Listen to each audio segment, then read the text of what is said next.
Hi నేను సతీష్. ఈ వారం ఓటింగ్ చూస్తే అసలు ఎందుకు వచ్చారు ఈ కంటెస్టెంట్లు? అసలు ఆడడానికి వచ్చారా, టైం పాస్ చేయడానికి వచ్చారా? ఎందుకంటే ఎంత ఘోరంగా ఉందంటే, ఏంటయ్యా స్వామి ఇంత దారుణంగా ఉందనే పరిస్థితి వస్తుంది.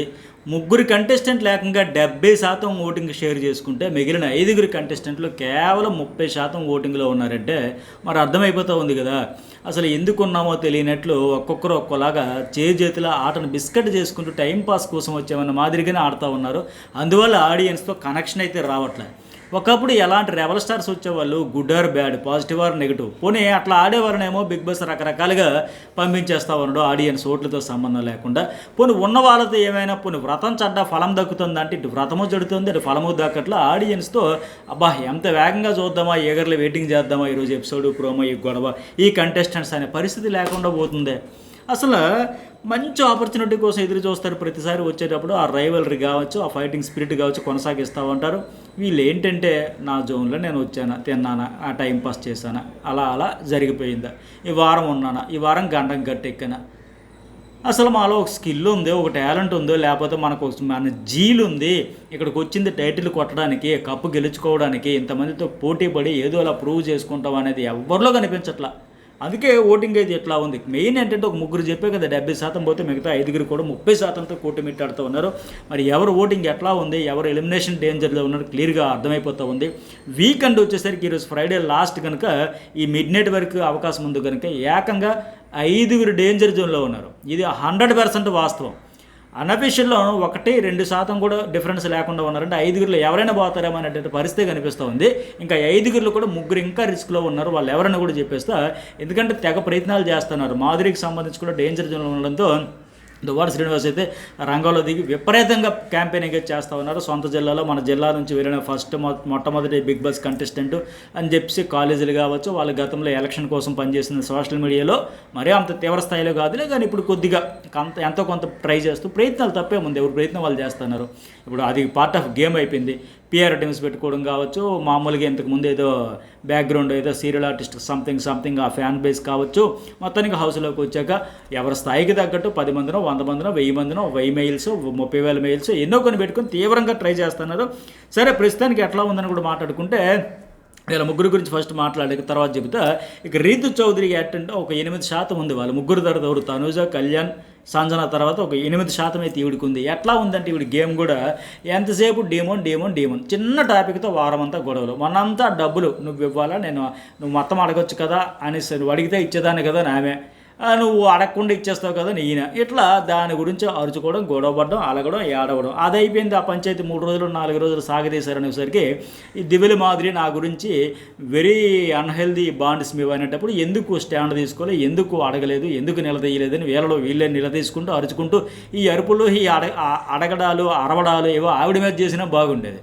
ఖచ్చితంగా మైలేజ్ ఇద్దరికీ వచ్చేది. ఓకే, బాండ్ బాగాలేదన్న ఓకే, వెరీ అన్హెల్తీ బాండ్ అని ఎట్లా అంటావని ఈ ఫైర్ వేల చిందులు దొక్కుని అరుచుకొని కోప్పడిపంటే అక్కడ అడుగుంటే బాగుండేది. ఆవిడేం ఆన్సర్ చెప్పేది, ఎట్లా కవర్ చేసుకునేదో, బాండ్ గురించి మీరు ఎట్లా అనడం బాగోలేదు అంటే చాలా బాగుండేది. ఎంత చేస్తారు, ఏడుస్తారు, మళ్ళీ కలుసుకుంటారు, తినిపించుకుంటారు. ఎంతసేపు వీళ్ళ గోలే తప్ప డీమోన్ పవన్ కానీ ఈ అమ్మాయి రీతు చౌదరి ఆడియన్స్కు నచ్చేలో కంటెంట్ రావాలంటే ఈ ట్రాక్ పక్కన పెట్టాలి, టైటిల్ నాదే అనే ఫోకస్ పెట్టాలి. నిజంగా వీళ్ళు ఒకరి మీద ఒకరు పెట్టిన ఫోకస్ ఆ టైటిల్ మీద పెట్టుంటే ఖచ్చితంగా రేసులో టాప్ 5లో పక్కగా ఉండేవాళ్ళేమో. ఆ రైవలరీ కొనసాగించాలని థాటే ఉండదు. ఎంతసేపు నాకు నువ్వు అన్నావు, నీకు నేనన్నా, నాకు నువ్వు నీకు నేను, నాకు నువ్వు నీకు నేనని వీళ్ళ జోనర్లో వీళ్ళిద్దరూ ఒక జోనర్లోకి వెళ్ళిపోయారు తప్ప ఓవరాల్గా మనం వచ్చింది ఏంటి, టైటిల్ కోసం దాని మీద దృష్టి పెడదామంటే ఈ పాటికి ఇప్పటికే వేరే లెవెల్లో ఉండేది. మొన్నటి వరకు గోరింకలాగా ఉండి ఆవిడ కోసం అతను ప్యాంపరింగ్ చేసుకుంటూ ఒక మాట ఆడితే చాలు, ఒక హగ్ ఇస్తే చాలు, ఈ టైప్లో ఉండి ఈవిడ కూడా అట్లాగే ప్యాంపరింగ్ అంత కేరింగ్ చూసుకొని ఇప్పుడేమో పాము ముంగిసిలా కొట్లాడుతూ ఉంటే ఆడియన్స్తో ఎట్లా కనెక్షన్ వస్తుంది, అందుకే రావట్లా. ఇద్దరు కూడా రిస్క్ జోన్లో ఉన్నారు. ఆవిడకి 8% వస్తే ఆయనకి 7%తో ఉన్నాడు, రిస్క్ జోన్లోనే ఉన్నాడు డీమోన్ కూడా. ఇక రామురాధుడి గురించి చెప్పుకోవాలి. నోరు ఎప్పుడు సైలెంట్గా ఉంటాడు, అప్పుడప్పుడు సైలెంట్ కిల్లర్ అయిపోతూ ఉంటాడు. సెన్సేషన్ డెసిషన్స్తో టాక్ ఆఫ్ ది హౌస్ అయిపోతాడు. అసలు ఎప్పుడు ఏం చేస్తాడో ఆయనకే తెలియదు అనే ఒక వైబ్ అయితే వచ్చింది. దోస్తులుగా ఉంటాడు, ఫసక్కన వేసేస్తూ ఉంటాడు. ఇప్పుడు గౌరవ్ చెప్పినట్టుగా చెప్పుతో కొట్టాలని రీతు చౌదరిని వదిలేశాడు. న్యూసెన్స్ల మధ్యలో దూరిపోతాడని ఒక పురుగు లెక్క హీనంగా చూసిన పిల్ల ఏంటి తనుజ గౌడని వదిలేశాడు. బట్ ఫ్రెండ్గా ఉన్నందుకు ఇతను వేసేసాడు. ఇలాంటి సెన్సేషన్తో అప్పుడప్పుడు రచ్చరంబోలో చేస్తాడు, మళ్ళీ సైలెంట్గా అయిపోతాడు. ఇతడు స్ట్రోకులతో వాళ్ళేమో గింగిరాలు తిరిగేస్తూ ఉన్నారు. ఇతనికి కూడా ఒక క్లారిటీ లేదు, ఒక దిశానిర్దేశం ఏమీ లేకుండా ఉన్నానంటే ఉన్నాను దారి తప్పిన గోరుపిల్లలాగా.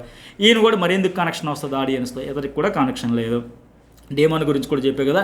అట్లాగే గౌరవ్ లాంగ్వేజ్ అయితే బాగా ప్రాబ్లం. ఇప్పుడు నేను స్టార్టింగ్లో ఏమనుకున్నానంటే మంచి ఫిజికల్గా ఉన్నాడు, ఫిట్నెస్ అంతా ఉంది, ప్రిన్స్ ఎవరు మాదిరిగా ఆడతాడేమో, ఆడితే బాగుండు, కాస్త ఫైరు, భాష రాకపోయినా భావోద్వేగాలన్నీ బయట పెట్టగలిగితే చాలు అనుకుంటే అతడు కాస్త కోస్తాను వచ్చి ఉండేది.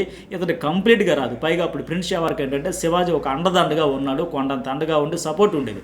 కొంత లాంగ్వేజ్ కూడా వచ్చి ఇతడికంటే మరీ దారుణంగా కాదు. ఇతడు కంప్లీట్గా భాష రాదు, సపోర్ట్ రాదు. మరీ ఎంత తెలుగు రాని వాళ్ళని తీసుకొస్తే ఆ ఎమోషన్స్ కానీ ఎక్స్ప్రెషన్స్ కానీ ఎట్లా బయట పెట్టగలుగుతాడు? పెట్టలేక కింద మీద అయిపోతున్నాడు. నేను దివ్యతో ఫైర్ అయితే మీరు అట్లా మీరు ఇట్లా అనకుండా చెప్పకుండా తడబడతా ఉన్నాడు తప్ప చెప్పలేకపోతుంది, బయట పడలేకపోతుంది.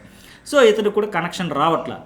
ఇక 8వ ప్లేస్లో ఉన్న మాధురి ఈ ఏం పేరు ఇతడు కూడా గౌరవ్ ఇద్దరు 6% ఉంటే డీమాన్ అండ్ రామరాజుడు 7% అంటే నలుగురు కూడా ఒకే గుడ్డు పక్షులు అన్నట్టే ఉన్నారు. వీళ్ళ నలుగురు కంటే కొద్దిగా బెటర్గా ఆ అమ్మాయి రీతు చౌదరి ఉంది. ఇక మాధురి గురించి చెప్పేది ఏముంది, అయితే ఫుల్ హైపర్, లేదంటే కంప్లీట్గా గ్రౌండ్ లెవెల్లోకి దీపే కుళాయిల స్థాయి కంటే ఇంకా లాంగ్వేజ్ కూడా గొడవలు కావచ్చు, అట్లా అయిపోద్ది. లేదంటే తనూజకు సేవలు, మిగతా అందరితో గొడవలు, లేదంటే తనూజకు సేవలు, అయితే ఫుల్ హైపర్, లేదంటే ఆవిడకి ప్యాంపర్, ఇట్లాగే అయిపోయింది. ఎవరి మీదైనా బిలో ది బెల్ట్ వెళ్ళిపోయి మరీ కూడా లాంగ్వేజ్ కూడా చెప్పాం కదా, వెరీ బ్యాడ్ సంథింగ్ ఇట్లా ఏది పడినా అదే అనేస్తూ ఉంటుంది. సో మొత్తానికి అంత అయిపోయిన తర్వాత తనూజకు కూడా మళ్ళీ ఏది చెప్పుకుని మన ఇద్దరం ఒకటని మాదిరిగా ఆవిడ మీద ఫ్రస్ట్రేషన్ ఉన్నా ఆవిడ సేఫ్గా మాడుకుంటూ వస్తుంది. ఎనీవే ఈవిడనైతే కాపాడడానికి తీవ్రంగా ప్రయత్నాలు చేస్తూ ఉన్నారు. చెప్పే కదా, మన జిల్లా నుంచి వచ్చిన అమ్మాయి మంచి సంప్రదాయ వస్త్రధారణ, అట్లాగే బాంధవ్యాల గురించి మాట్లాడుతుంది. అంతా వాళ్ళ పాజిటివ్ వేలు. మరి ఎవరు కంటెస్టెంట్ గురించి వాళ్ళు పాజిటివ్గా చెప్పుకోకపోతే నెగిటివ్గా చెప్తారండి. సో వాళ్ళ ప్రయత్నాలు అయితే వాళ్ళు చేస్తున్నారు. మొత్తానికి లాస్ట్కి వీకెండ్కి వచ్చేసరికి ఆయన దువ్వాడ శ్రీనివాస్ కూడా రంగంలోకి దిగడంతో కొద్దిగా ఓటింగ్ గ్రాఫ్ అయితే పెరుగుతూ ఉంది. సేఫ్ జోన్లోకి వచ్చేసినా ఆశ్చర్యపోవక్కర్లా. మ్యాక్సిమం అయితే ఇప్పుడు వెళ్ళొచ్చు. లేదంటే గౌరవ్, రాము, డీమోన్ కూడా ఈ నలుగురు ఒకే గుడ్డు పక్షులు చెప్పే కదా, నలుగురు ఒకేలాగా ఉన్నారు. ఇంకా ఫైనల్ డే మిడ్ నైట్ వరకు ఉంది కనుక మీరు ఎవరికైనా కాపాడాలంటే మ్యాక్సిమం ట్రై చేయండి. ఇప్పుడు ఆయన మ్యాక్సిమం ట్రై చేయబట్టి ఆ మాత్రం ఓటింగ్ వచ్చింది. ఏమందులో వచ్చేస్తాం అన్నట్టుగా కదా వచ్చేస్తాను వదిలేస్తుంటే అవుట్ అయిపోయి ఉండేది. బట్ మ్యాక్సిమం ట్రై చేయబట్టి ఏమో సేఫ్ అయిపోద్దామన్న ట్రెండింగ్ అయితే కనిపిస్తూ ఉంది కదా. ఇక మిగతా ముగ్గురు గురించి కూడా ఓటింగ్ చెప్పాలా. ఏముంది, తనుజ కంప్లీట్గా 28% ఫస్ట్ ప్లేస్లో ఉంది. అరుపులు, గొడవలు, అలకలే నాకు కంటెంట్. ఒకరు నా మీద అరిచినా, నేను ఇంకొకరి మీద అరిచినా నాకే సారీ చెప్పాలి, నాకే సపోర్ట్ ఇవ్వాలి, ఈ నేచర్. ఇక కళ్యాణ్ ఛాన్సులు ఎన్ని ఇచ్చినా స్టాండ్ తీసుకొని నేను ప్రూవ్ చేసుకోవడానికి టాస్క్లే ఇవ్వాలనుకుంటాడు తప్ప రమ్య సరే వెళ్ళిపోయింది, పక్కన పెడదాం. మాధురి, రమ్య, తనుజ ఇలాంటి గొడవలు ప్రముఖులు ఎందుకు మాట్లాడడం కదా, ఇలాంటి ఛాన్సులు ఎన్ని ఇచ్చినా తీసుకోడు, టాస్క్లు ఆడితే చాలు అనుకోండి. ఇక్కడ పొరపాటును కూడా నోరు ఎప్పుడు అద్భుతమైన పాయింట్లతో ఉతికి ఆరేసేసి ఎక్కడికో గ్రాఫ్ పెంచుకోవాల్సిన అద్భుతమైన బంపర్ ఆఫర్లన్నీ అతనికి వచ్చిన అబ్బే కన్నెత్తి కూడా చూడ్డాడు వైపు. మరి ఎట్లా వస్తుంది, ఇంకా ఎలివేషన్ వస్తుంది. ఇప్పటికే మంచి ఓటింగ్గా ఉంది, ఇంకా పెరగాల్సిన పెరగల. ఎందుకంటే స్టాండ్ తీసుకోక ఫైర్ బ్రాండ్తో ఆడలేక. దీనికి సంబంధించినందుకు ప్రోమో అనాలిసిస్ చేస్తారు, చాలా డెప్త్గా లోతైన విశ్లేషణ ఉంటుంది, చాలా ఇంట్రెస్ట్గా ఉంటుంది, చూడండి.